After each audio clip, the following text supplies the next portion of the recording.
Di fungsinya bintang-bintang di langit itu pertama kali sebagai hiasan, kedua kali adalah untuk menjaga langit dari setan-setan yang durhaka. Maksudnya gimana ini? Jadi langit itu tempat berita-berita wahyu itu di langit sana.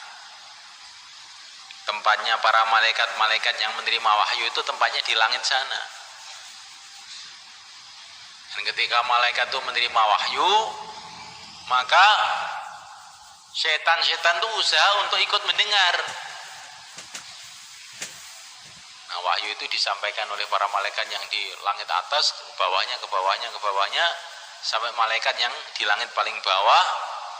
Nah, setan itu ingin ikut mendengarkan berita-berita langit itu. Untuk apa maksudnya setan ini mendengarkan berita-berita malaikat ini? Disampaikan kepada dukun-dukun yang di bumi. Kalau malaikat, kalau di langit itu ada berita Aceh mau tsunami umpamanya, itu sudah ada berita di sana itu. Maka ini berita ini setan-setan itu usaha mencuri berita itu, terus disampaikan ke dukun-dukun, biar dukun-dukun itu menyampaikan kepada orang-orangnya, sehingga dia dianggap orang sakti, orang kasap, sehingga orang-orang pada ikut kepada ajaran-ajaran dukun-dukun itu. Itu maksudnya setan-setan gitu. Tetapi malaikat-malaikat yang menjaga langit itu sudah ada petugas-petugas. Mana saja ada malaikat yang mau naik, mana saja ada jin yang mau naik untuk mendengarkan berita-berita itu, diwantem dengan itu bintang-bintang itu, sehingga mereka hancur. Ila man khatafal khatfata, kecuali la yasma'una la yutubuna min janib,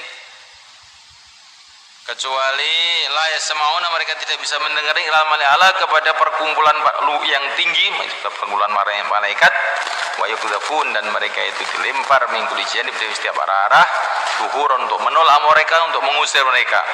Walahum adzab wasib, bagi mereka siksa yang kekal. Ila man khatfal khatfata, kecuali setan atau jin yang menyambar satu sambaran, menyambar suara malaikat itu. Tapi begitu dia menyambar, fa'adbahu syihabun thaqib, maka mengikutinya obor yang menghancurkan dia.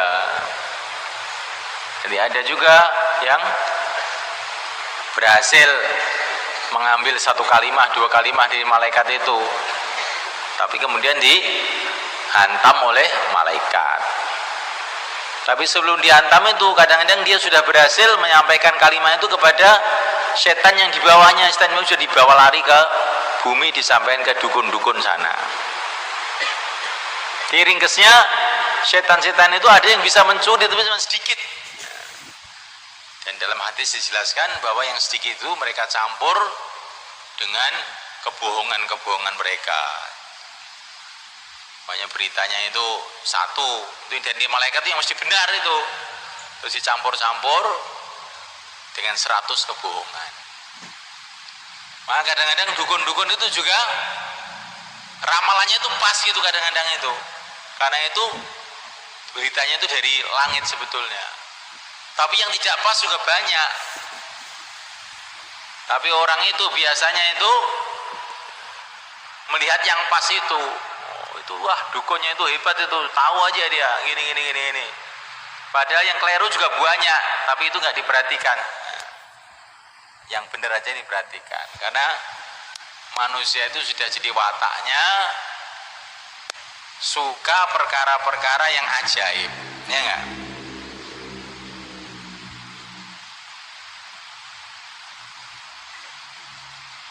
Kalau orang keliru aja biasa, tapi kalau orang kok menerka kok pas, makanya itu jadi kondang. Maka Syekh Hasan Asyadzili ketika sampai di Mesir ngaji, itu pertama kali nggak ada yang mau dengar. Syekh Hasan Asyadzili yang ngarang Hizib Bahar itu loh, asalnya nggak ada yang mau dengar. Tiba-tiba ada rombongan sirkus membawa gajah sama jerapah di Mesir. Itu santri-santrinya semua ngelihat gajah sama jerapah itu. Nggak ngaji, nggak pada ngaji. Maka Syekh Abdul Hasan Syadzili itu heran, kamu itu loh, pololnya kok kamu ambil sendiri. Kan manusia itu lebih baik, lebih ganteng, lebih mulia daripada gajah dan jerapah. Saya ngaji kamu nggak mau dengar, ada gajah kamu nonton semua, goblok.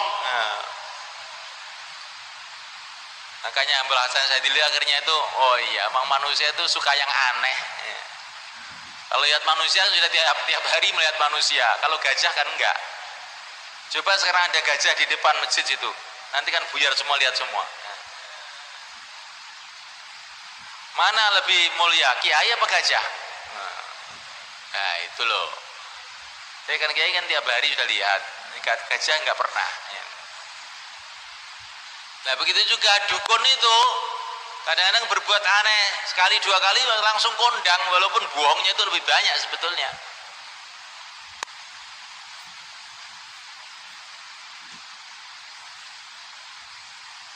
Apa pelajaran ini? Jadi wahyu yang Allah datangkan kepada para nabi itu di langit itu dijaga oleh para malaikat-malaikat. Allah berkuasa untuk wahyu itu datang tanpa bisa diketahui, tanpa bisa dicuri oleh para malaikat. Itu Allah kuasa. Tapi memang begitulah Allah jadikan untuk pelajaran buat kita.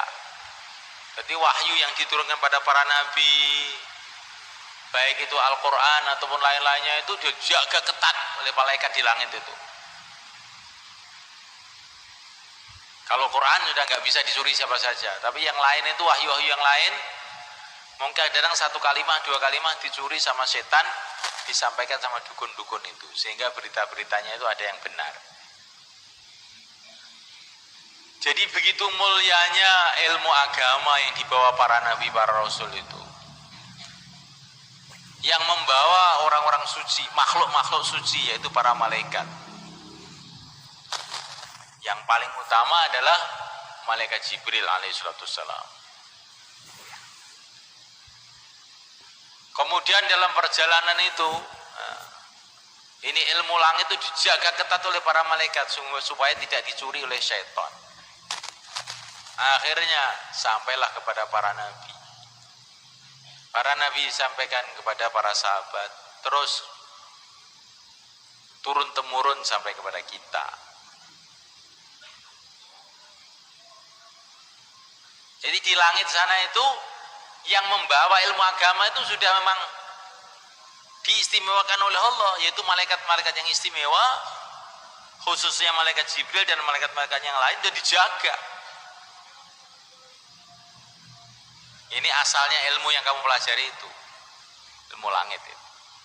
Kemudian di bumi, ya, di bumi ilmu langit tadi diterima oleh yang mulia Nabi Agung Muhammad SAW. Dan Nabi ini dijaga oleh Allah, tidak mungkin bisa disesatkan oleh syaitan.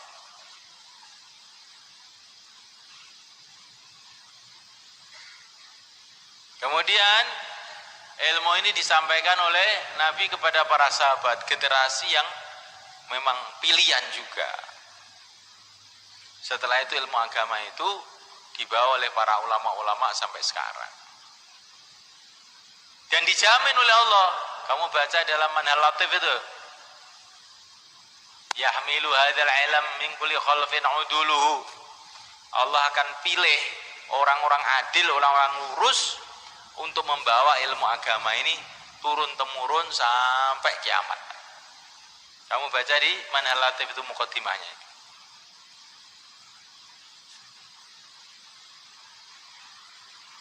Jadi ilmu agama terjaga.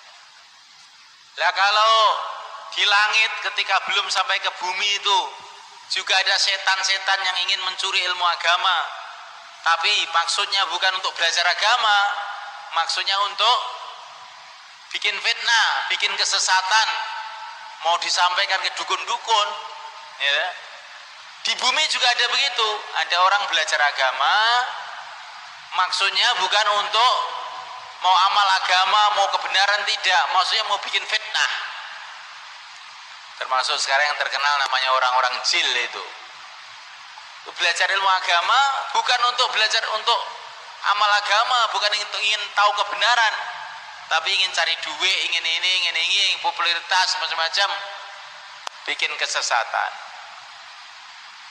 Mereka inilah yang dimaksud dalam Quran, wa amal ladzina fi qulubihim zayghun fayattabi'una ma tashabaha minhu ibtighal fitnah wa ibtigha'a ta'wilih wa ma ya'lamu ta'wilahu illallah warasikhuna fil ilm. Orang-orang yang hati itu nyeleweng, itu setan-setan bumi itu. Setan-setan bumi yang dasi ireng itu. Fayattabi'una ma tashabaha minhu, dia belajar Quran mencari ayat-ayat yang kira-kira bisa diselewengkan.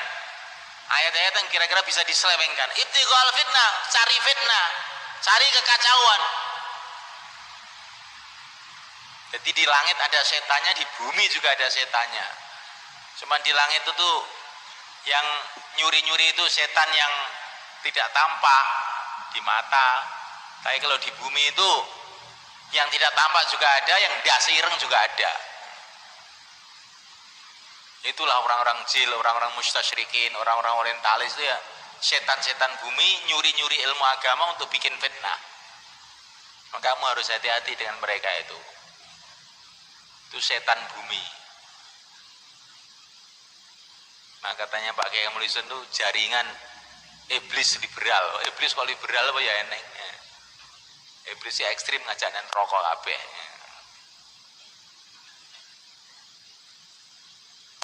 Paham tuh kawan? Ini bukan mau jelek-jelekan orang tuh, bukan. Ini omong seadanya ya begitu itu memang. Kamu tuh sebagai thalibul ilm harus tahu. Araftu syarra la li syari lakin tawaqqiyan minhu, kata Imam Ghazali. Aku tahu keburukan bukan karena ingin keburukan, tapi karena saya ingin menjauhi keburukan. Kalau santri itu tidak ngerti aliran-aliran yang nyeleweng ini, nanti khawatir nanti terus malah jadi terjerumus dalam aliran nyeleweng itu gitu loh. Santri itu harus tahu yang lurus mana, yang nyeleweng tahu yang mana, itu harus tahu santri itu. Araftu syarra la li syarri walakin tawaqqiyan minhu, kata Imam Ghazali, aku tahu keburukan bukan untuk keburukan, tapi supaya saya bisa menjauhi keburukan itu. Paham ya kan? Karena zaman memang zaman fitnah. Kita harus tahu, kita harus hati-hati. Karena memang sejak dulu, mulai zaman Nabi Adam sampai kiamat, akan senantiasa orang-orang ahlul haq ada, dan senantiasa orang-orang ahlul batil itu ada. Bahkan bukan di bumi saja, di langit pun juga ada setan-setan yang usaha untuk bikin kerusakan. Untuk apa ini semua? Untuk ujian buat kita semua. Dalam hiruk pikuknya keadaan ini, apakah kita lurus atau tidak gitu. Allah berkuasa menjadikan dunia itu aman, wis gak ono si elek apik kabeh. Allah kuasa kayak surga begitu. Memang Allah menjadikan dunia tempat ujian, maka kamu diuji harus siap-siap.